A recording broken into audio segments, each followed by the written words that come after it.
Menteri Koordinator Bidang Politik, Hukum dan Keamanan atau Menko Polhukam, Mahfud MD menyebut perilaku 6 pelajar penendang nenek di Tapanuli Selatan, Sumatera Utara biadab. Untuk itu, Mahfud meminta 6 pelajar yang sudah ditangkap Polres Tapanuli Selatan tersebut dihukum dengan tegas. Mahfud pun menjelaskan perihal penerapan pidana terhadap ke-6 pelajar tersebut. Mahfud mengatakan bahwa para pelaku yang belum dewasa bisa dikenakan pidana dengan ancaman setengah dari masa hukuman normal.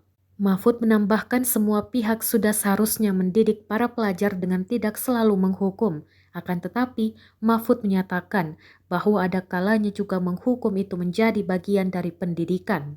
Sebelumnya, 6 pelajar yang menendang seorang nenek di desa Panompuan, Kecamatan Angkola Timur, Kabupaten Tapanuli Selatan ditangkap polisi. Diduga aksi penganiayaan terhadap korban bukan yang pertama kali dilakukan oleh pelajar SMK tersebut.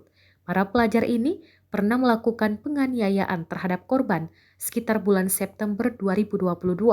Bahkan saat itu korban yang diduga penderita orang dengan gangguan jiwa atau DGJ ini dipukul menggunakan sebatang kayu. Kapolres Tapanuli Selatan, AKBP Imam Samroni, mengatakan aksi para pelajar ini diduga bukan kali pertama dilakukan.